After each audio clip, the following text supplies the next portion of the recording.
नमस्कार दोस्तों, कविता Yadav YouTube channel पर आप सभी का स्वागत है।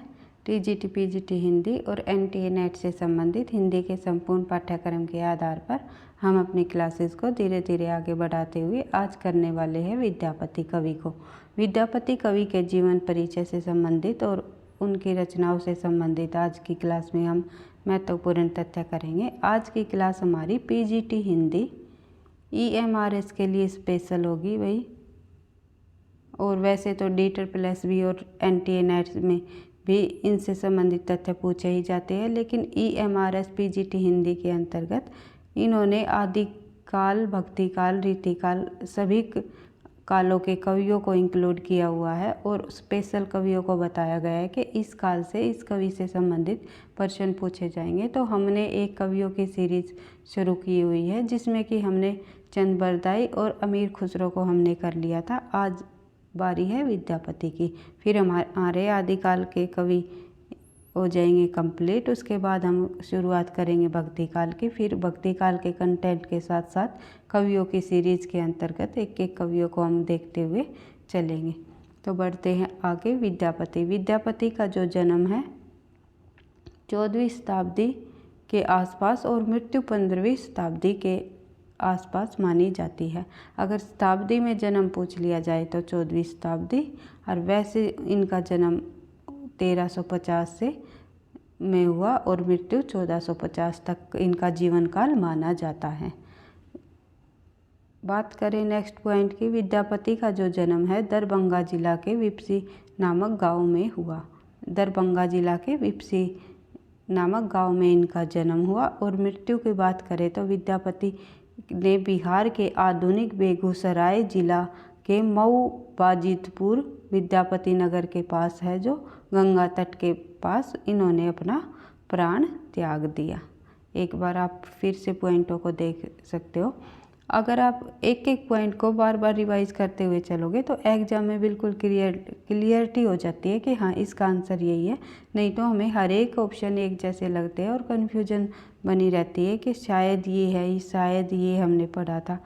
हमें शायद में चीज़ें नहीं लेके चलनी है, क्योंकि एग्ज़ाम जो हमारा होगा DSSB और EMRS दोनों नेगेटिव मार्किंग के साथ होगा। तो हमें एक बार सिलेबस पर फोकस करते हुए सिलेबस को अच्छे से कंप्लीट करना है।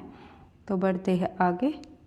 इनका पूरा नाम, अगर पूरा नाम पूछ लिया जाए तो विद्यापति का तो पूरा नाम था विद्यापति ठाकुर, और पिता का नाम गणपति ठाकुर, पितामह का नाम यानी कि दादाजी का नाम जयदत्त संत, और माता का नाम था गंगा देवी।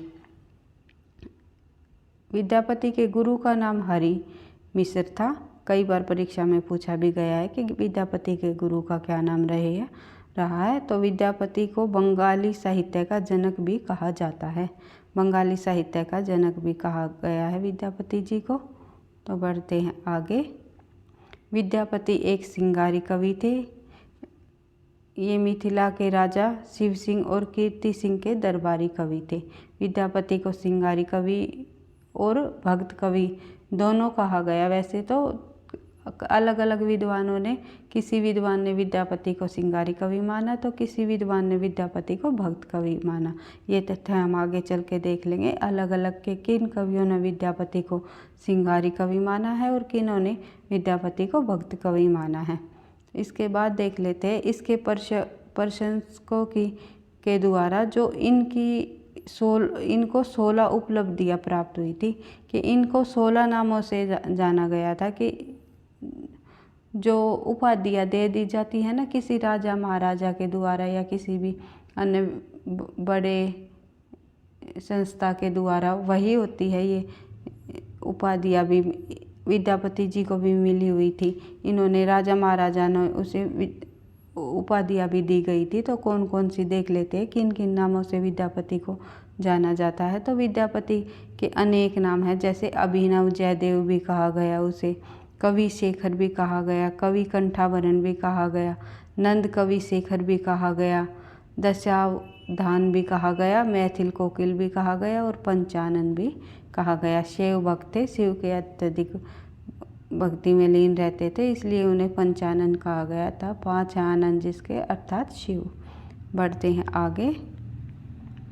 देख लेते हो एक बार फिर से ये, क्योंकि ये नाम पूछे जाते हैं एग्जाम में कि विद्यापति के का अन्य किस नाम से जाना जाता है। तो अभिनव जयदेव, कवि शेखर, कवि कंठाभरण, और ये होता है नंद कवि शेखर भी, और दशावधान, मैथिल कोकिल पंचानन, ये इन सभी नामों से जाना गया। इनकी जो मैथिली भाषा में जो रचित पदावली है, जयदेव का गीत गोविंद तथा सूरदास का सूर सागर एक ही कोटि की रचना मानी गई है, जिसमें भक्ति का आधार श्रृंगार है। पदावली के कारण ये मैथिल कोकिल कहलाई। इनकी जो रचना पदावली है, इन्हीं के कारण ये मैथिल कोकिल कहलाए। इसके अधिकतर पद श्रृंगार पद रहे हैं। श्रृंगारिक ये इन्होंने रचनाएं की है, श्रृंगार पदों से संबंधित। और नायक नायिका में राधा कृष्ण का वर्णन इन्होंने किया है। और भक्त कवि थे या श्रृंगारी कवि, यह विवादग्रस्त है।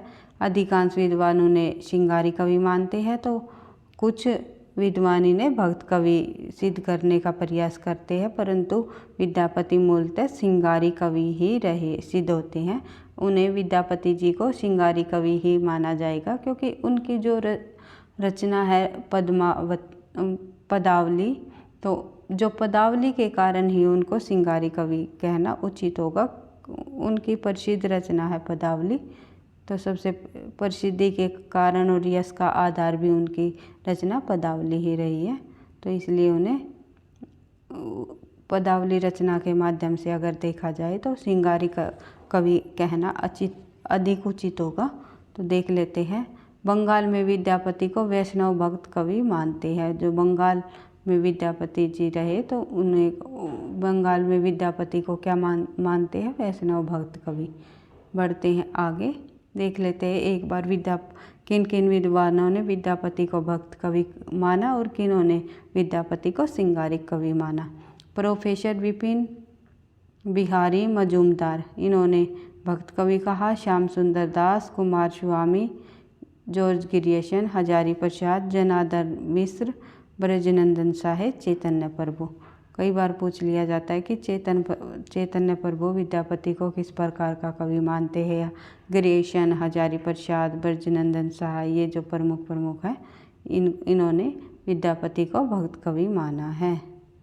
एक कोटेशन भी देख लेते हैं साथ के साथ, क्योंकि विद्यापति से संबंधित बहुत सारे कथन है, कोटेशन है, तो उनको हम एक क्लास में रख लेंगे कि ये विद्यापति से संबंधित महत्वपूर्ण कथनों की हम क्लास रख लेंगे।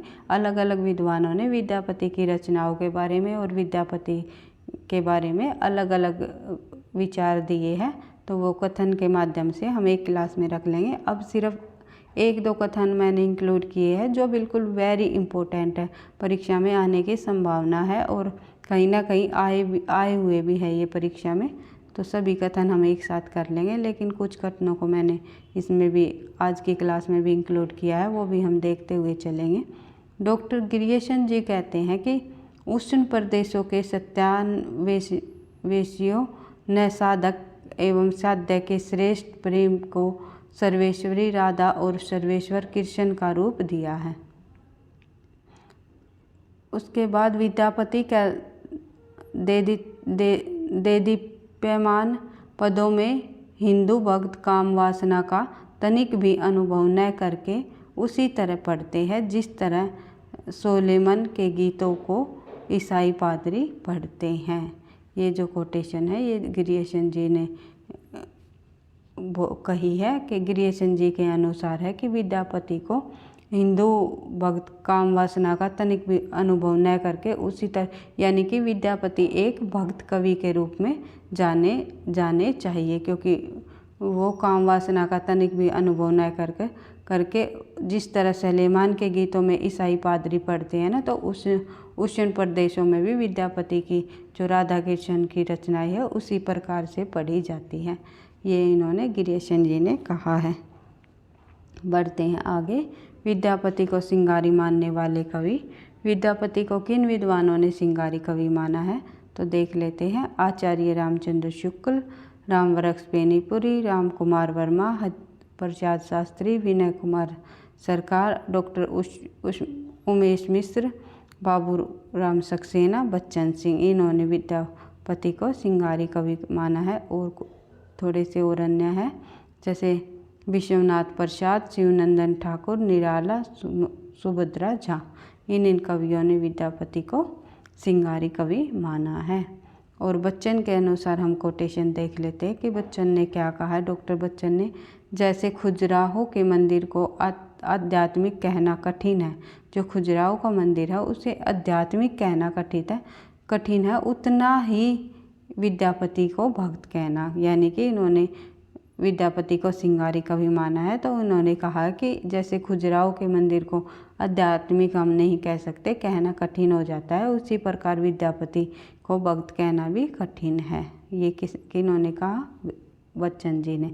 वेरी इम्पोर्टेंट कथन है भाई। वीडियो आपको अच्छी लगती है तो प्लीज़ लाइक कर दिया करो, क्योंकि आपके लाइक और कमेंट से ही मोटिवेशन मिलता है कि नेक्स्ट क्लास बनाने का। क्योंकि किसी भी टीचर को या फिर किसी भी व्यक्ति को लगा लो, एक मोटिवेशन की तो ज़रूरत होती ही है। तो आप लोग भी कोई भी काम अगर कर रहे हो तो अगर आपको पीछे से मोटिवेट कर दिया जाए तो और अच्छे से कर पाओगे। तो इसी तरह सब के साथ ये होता है कि अगर आप लाइक और कमेंट अच्छा रिस्पॉन्स देते हो तो और अच्छे से क्लास आगे तक चलने में हमें मोटिवेशन मिलता है। तो लाइक और कमेंट्स ज़रूर किया करो वीडियो में। बढ़ते हैं आगे। आचार्य रामचंद्र शुक्ल के अनुसार विद्यापति के पद अधिकतर श्रृंगार के हैं। विद्यापति के जो पद रहे हैं वे अधिकतर श्रृंगार के रहे हैं। किन के अनुसार? शुक्ल जी के अनुसार, जिनमें नायिका और नायक राधा कृष्ण है। और विद्यापति को कृष्ण भक्तों की परंपरा में नहीं समझना चाहिए। बढ़ते हैं आगे। विद्यापति ने नायक नायिका के व्यसंधि, स्नातय, नक्सिक सौंदर्य, प्रेम यौवन, अभिसार, मिलन, विरह, रति, क्रीड़ा आदि का मार्मिक चित्रण इन्होंने किया है। राधा के व्यसंधि का वर्णन इन्होंने बहुत अच्छे से अपनी पदावली रचना में किया है। क्योंकि जैसे व्यसंधि का मतलब होता है कि उसकी यौवन अवस्था पर कदम रखना। जैसे बाल्यावस्था से जब यौवन अवस्था पर नायिका कदम रखती है तो उसका वर्णन इन्होंने अपनी पदावली में किया है। तो बढ़ते हैं आगे। विद्यापति की पदावली में शिव भक्ति, दुर्गा स्तुति तथा अन्य देवी देवताओं के विनय से संबंधित पद मिलते हैं, परंतु इनमें श्रृंगार रस की प्रधानता रही है। विद्यापति की पदावली में जो है शिव भक्ति से संबंधित, दुर्गा स्तुति तथा अन्य देवी देवताओं से विनय से संबंधित पद रहे हैं। यानी कि ये 3 प्रकार के इनमें पद मिलते हैं। देख लेते हैं आगे। विद्यापति द्वारा भगवान शिव की भक्ति में रचे गए पद जो कि नृत्य के साथ गाए जाते हैं नचेरी कहे जाते हैं। नचेरी किसे कहते हैं? कई बार परीक्षा में पूछ लिया जाता है। तो सही आंसर हो जाएगा हमारा विद्यापति द्वारा भगवान शिव की भक्ति में रचे गए पद को नृत्य के साथ जब गाए जाते हैं तो उसे ही क्या कहा जाता है? नचेरी कहा जाता है। विद्यापति को कृष्ण काव्य का विषय बनाने का श्रेय जाता है। यानी कि विद्यापति को कृष्ण काव्य का विषय बनाने का विषय रह जाता है। तो प्रथम कृष्ण भक्त भी माने गए हैं विद्यापति जी। अगर एग्जाम में पूछ लिया जाए तो प्रथम कृष्ण भक्त किसे कहा गया? तो विद्यापति जी को ही माना गया। कृष्ण भक्ति संबंधी हिंदी रचनाओं में प्रथम कृष्ण भक्ति और अन्य जो अपभ्रंश भाषा में जैसे हमने पहले पढ़ ही लिया था शिवम्भू जी को माना गया है। तो लेकिन हिंदी में कृष्ण भक्ति का प्रथम श्रेय किसे जाता है? काव्य रचना करने का विद्यापति जी को। कृष्ण भक्ति संबंधी हिंदी की सबसे पहली रचना कौन सी है? पदावली ही इनकी रचना मानी गई है। विद्यापति जी शिव रहे, यानी कि शिव के भक्ति करने वाले थे। तो शिव के भक्त होने के कारण इन्हें क्या कहा? ये क्या रहे? शिव रहे। बढ़ते हैं आगे नेक्स्ट पॉइंट की तरफ।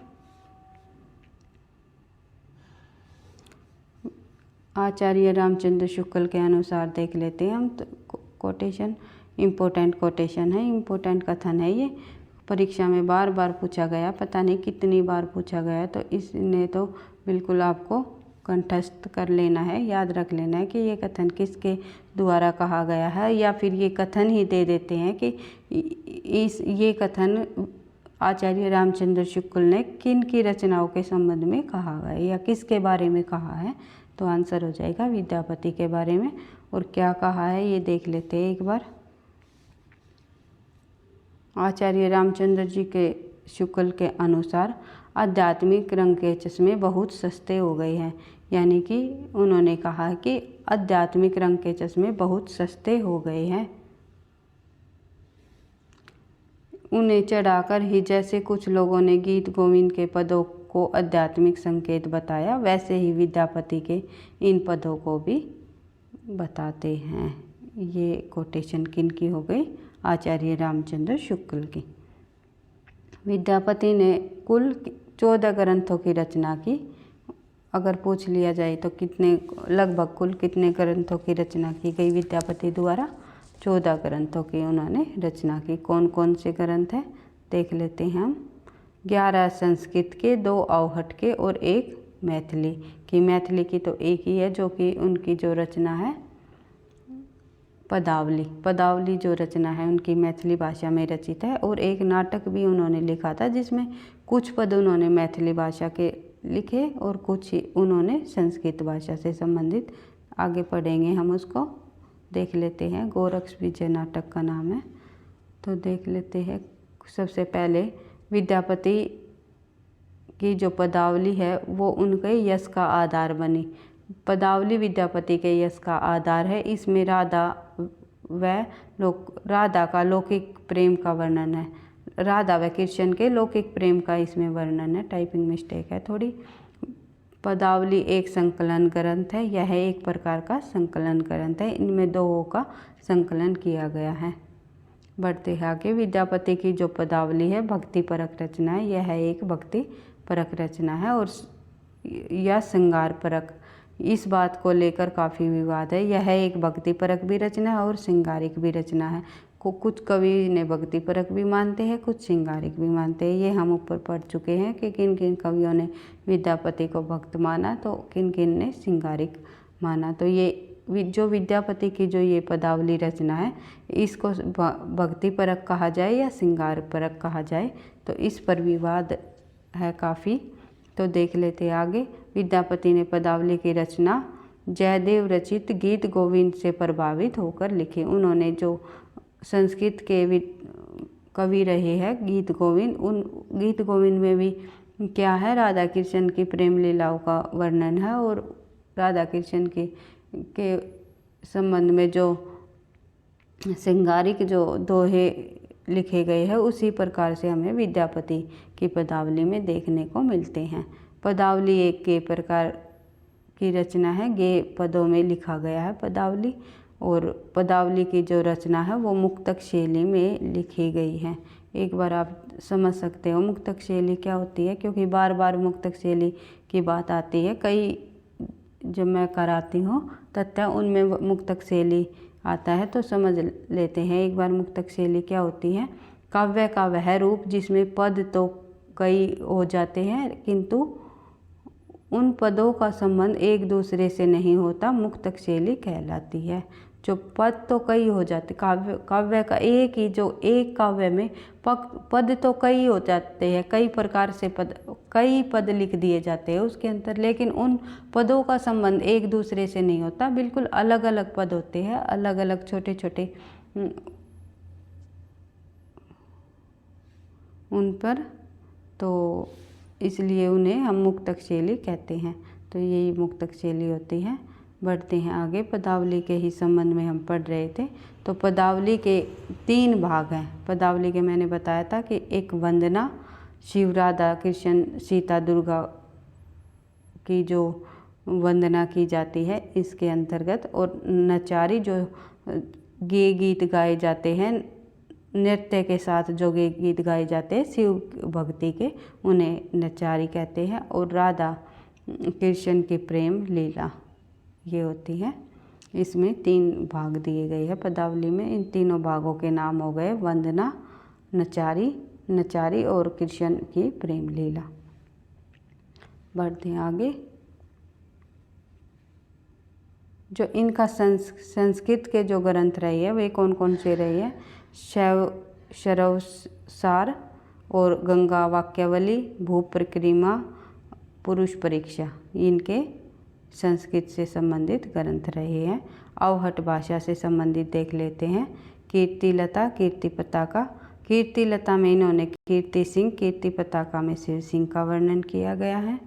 कीर्ति सिंह और शिव सिंह तो इनके ही राज दरबार में रहकर ये कविताएं लिखते थे, तो इनकी ही वीरता का इन्होंने वर्णन इन रचनाओं में किया है। विद्यापति ने अपनी रचना कीर्तिलता को क्या कहा है? कहानी कहा है। कई परीक्षाओं में पूछा गया है कि विद्यापति ने किस रचना को कहानी कहा गया है, तो कहानी किसने कहा है? कीर्तिलता को। विद्यापति ने कीर्तिलता की रचना भृंग भृंगी संवाद के रूप में की है। एक भृंग भृंगी के संवाद के रूप में इन्होंने की है कीर्तिलता की रचना विद्यापति ने।